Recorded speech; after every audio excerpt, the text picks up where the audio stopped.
Now the energy gates, unity gate, will, intuition, witnessing, heart, power gate, abundance, ancestors gate. I heard some of these for the first time. Is this something in your system? Could you explain this, teacher? What is it? Yes, now the ancestors gate is actually an area related to the root chakra. Now, what we call the ancestors gate is a gate that allows us to root ourselves in the world, to stand firmly on the ground, to ground ourselves, and it is related to those traumas, events, emotions, and genetic flows coming from our ancestors, our roots. In my life, there are certain symbols. Those symbols have been shown to me repeatedly in my dreams since childhood. One of them was the door symbol. That's why, while working here, we, the three siblings, decided to make it in the form of doors. Why did we make it in the form of doors? Now, let's say I have issues related to ancestors, grounding, or feeling a sense of belonging. This is related to the ancestral gate in the root chakra. And you know the door metaphor, you open the door like this and you enter a completely different area. Now we are working on the ancestors gate. In these sessions, there are many symptoms in the person, such as fear of death, suicide attempts, feeling of not belonging, deep depression, inability to root, and energy deficiency. The person opens the door and remains inside there, stuck in these feelings, needs to get out of these feelings. That door needs to be adjusted. Are the emotions experienced inside their own, or have they inherited them from an ancestor? Or did they take it from their ancestor, and do they need to give it back? This is a door where these are processed, and especially for rooting and grounding, it is, of course, a step, one of the fundamental doors.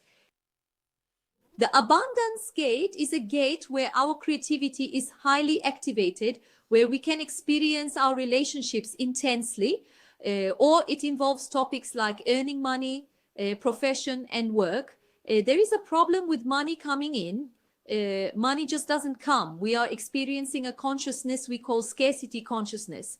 Or the money comes, but it doesn't stay with us, it doesn't wait, it immediately goes somewhere, finds places to go. There is a problem here at this door, it needs to be looked at. Let me even give one or two examples. For instance, if there is severe damage at these doors in a person, it means there is a point we call denial.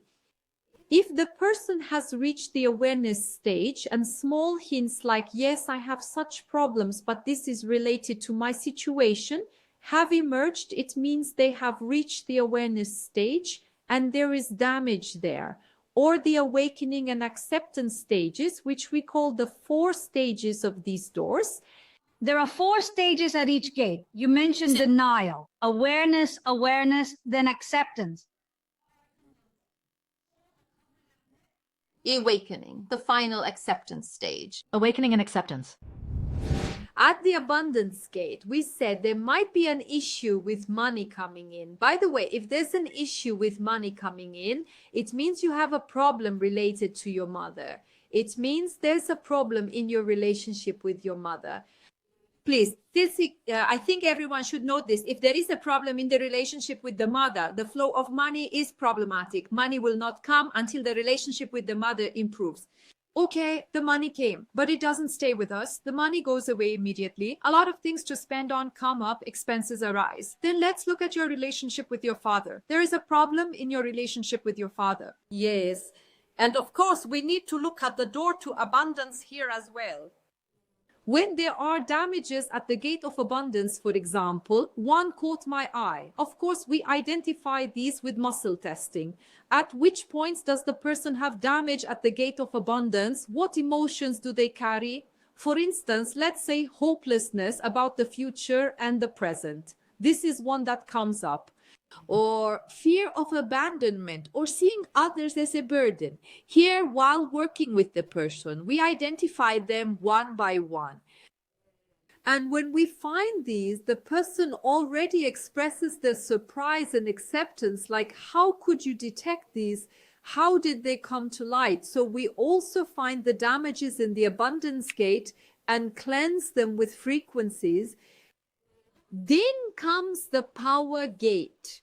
At the power gate, it can be expressed as the person's ability to present themselves, accept their own power, demonstrate their own power, express themselves, accept their existence as it is, and present this.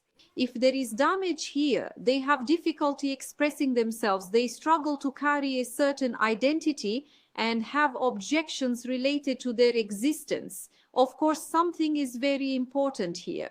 Accepting the labels given by society and family is very important. We will not accept these labels. We will look at what we feel inside. Because we are a society raised with many labels, I especially want to draw attention to this. Heart gates, at the heart gate, of course, it is the gate where unconditional love and compassion reside.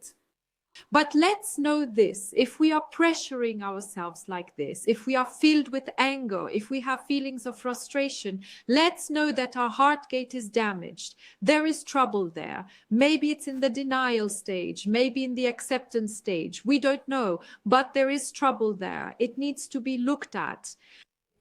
Maybe something like this can be done. If there are people who cannot receive or attend these sessions, they can place their hands on their hearts, imagine a green frequency, a green light here, and say to themselves, I love you very much. And with your presence as you are complete and perfect. They should be able to say, I love you as you are. Because our biggest problem stems from not loving ourselves. It's all due to constantly finding faults, accepting our childhood labels and accepting societal labels. At least at night before sleeping, we should have such awareness, like, what am I feeling? What am I doing? I think we need to check this. The door of willpower, again, a door where we can use our creativity, expression, and willpower. When there is damage here, the person is greatly influenced by energies, negative energies. While walking outside, going to the mall, or strolling in the park or garden, it absorbs all the energies from environments with a lot of negative energy. They feel the energy drop and feel heavy and lacking energy. They say, I feel drained, because there is damage in the chakra here or in the will gate here, or they cannot maintain stability in their life. They want to do something, start and leave it unfinished, start and leave it unfinished. Cannot reach a conclusion because there is damage in these gates. This is what we call the intuition gate, the third eye. This is also an area where we can actively see our dreams, where we can strongly build our dreams and imaginations, where we can see with insight, as they say. It is an area where we can perceive the truths behind events with insight, a very important area. Damage here can cause different issues for us. The unity gate, this is a point where we connect with the Creator. At the same time, it is a point where we connect with our own essence. If there is damage at this unity gate, there is a deficiency in our connection with our own essence. Our connection with our own essence is broken and we are not aware of it. That's why this place is very important. For surrender, trust, and for the life purpose to emerge, this gate needs to be solid. Otherwise, we will have difficulties in finding and revealing our life purpose.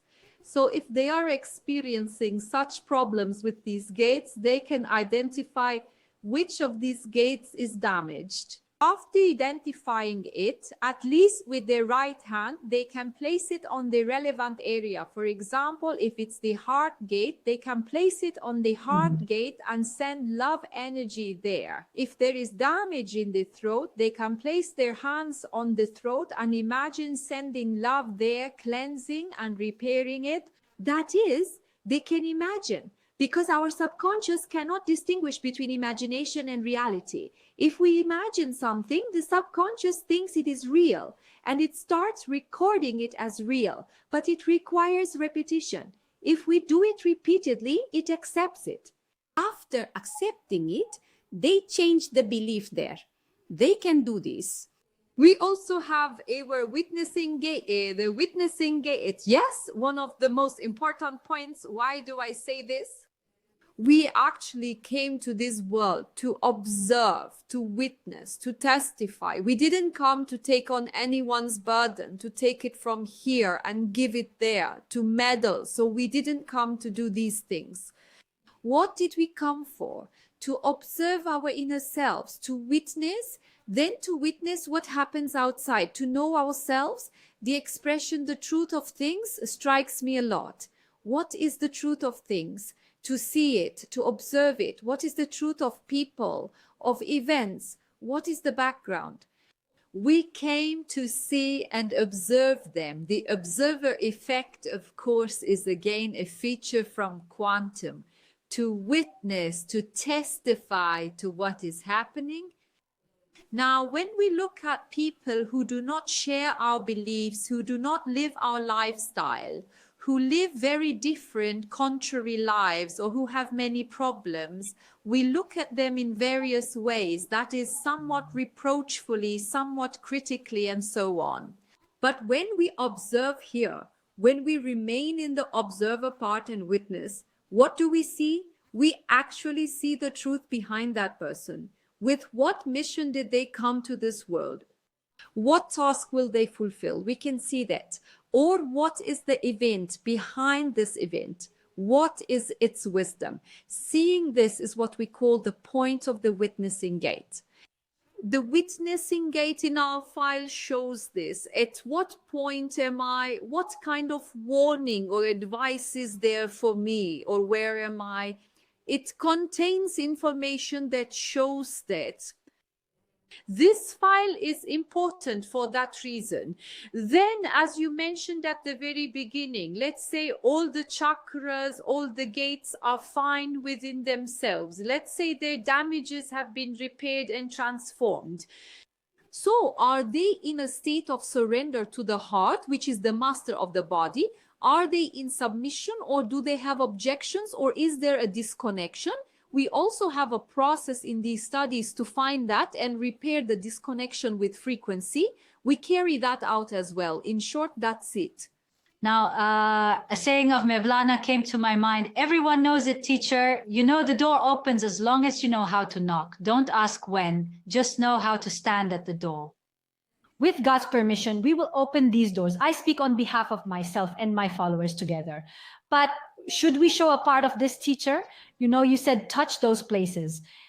Try to fill those places with positive energy. Shall we show their locations one by one again? Is that okay? Now this area we call the pubic region is the lowest area where the root chakra is located. Is it the place you call the Ancestors Gate? Root chakra. Okay, Ancestors Gate. Yes, the abundance gate is the place 4 centimeters below the navel, the place where we put our hand 4 centimeters below the navel. And then the paw right above the navel, including the navel, is the power gate. The heart gate is already this chest part where our heart is. The willpower gate, then the intuition gate here. We can stimulate this area, of course, for our third eye to work more actively. And the unity gate is also here. The gate of unity? The gate of witnessing, teacher?